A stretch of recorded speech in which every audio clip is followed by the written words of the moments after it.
Can you hear me? If you can, that means I survived my inauguration into the system. Like a flash you would expect to see from a nuclear explosion. That is what it was like. A residential burglary quickly turned into much more. 2 months past my 15th birthday, an 18-year-old was dragging me by my shirt. This call and your telephone number will be monitored and recorded.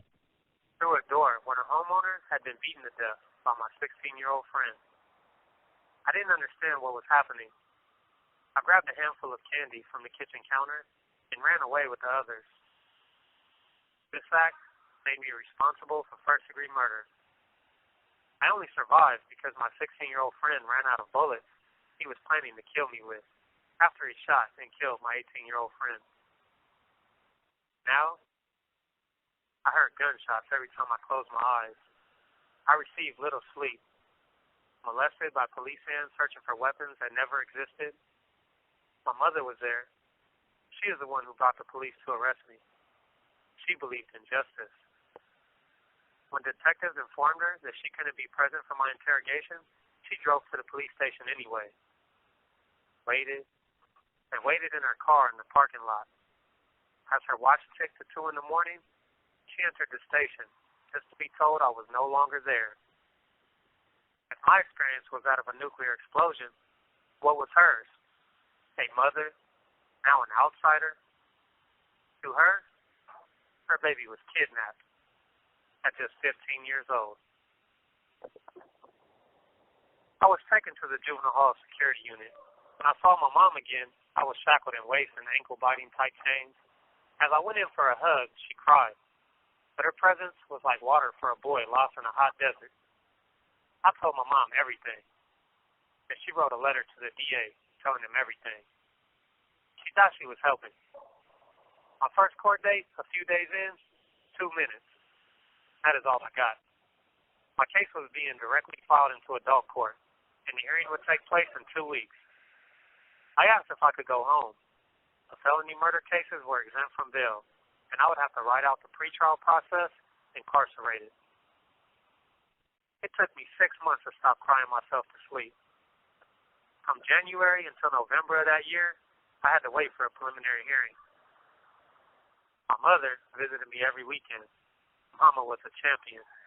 With her love, the church volunteers, and staff lectures, I was being molded into a pretty well-liked teenager. A psychologist hired me on to be one of her peer mentors. My right to a speedy trial was overruled for a year. I turned 18, received my high school diploma, and was transferred to the adult system. I was scared. In juvenile hall, we were surrounded by staff rewarding us for positive behavior. The county jail had a notorious rep of being run by local street gangs, and there had been murders. The sheriffs who ran the jail stayed behind 2 walls of bulletproof glass. It was survival of the fittest for the thousands of inmates in the jail. My first bed was a plastic tub with half-an-inch thick mattress.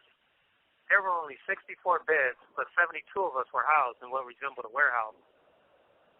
Gang lines and races divided territory. That was a major problem for me, being that I am 2 races. I couldn't just split myself down the middle. My first survival choice, I leaned on my Egyptian half, and I chose to run with the Crip gang that ran the neighborhood I was kidnapped from. This served me well at first, until I was given an extra tray of macaroni and cheese. An older, stronger black man cocked back his arm, and with all the velocity of a freight train, mashed it into the side of my face.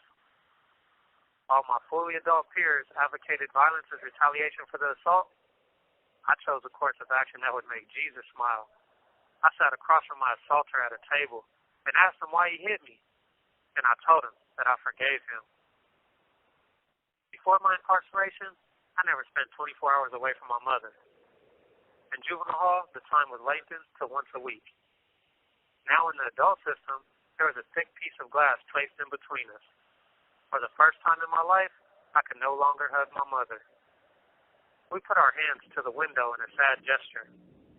I no longer had the strength of Mom's touch to see me through, and she had no way to hug the sack of bones I was becoming. I arrived to the adult system as a 170-pound, 6-foot-tall teenager. A few months in, I was down to 129 pounds, suffering from an untreated hyperactive thyroid gland. In this state, I finally reached the milestone of going to trial, 3 years and 9 months into my incarceration. To this day, my mother has still never unburdened herself of the belief that she is the reason I am sentenced to life in prison. Her letter to the district attorney was used as a nail in my coffin to convict me of first-degree murder based on the felony murder rule. It's now been 15 years since that explosion took my life. The good news is, I survived. And just as I forgave the man who punched me for the extra macaroni all those years ago, I want you to know I forgive you. Can you forgive me? I need to know. Why should I spend the rest of my life in prison?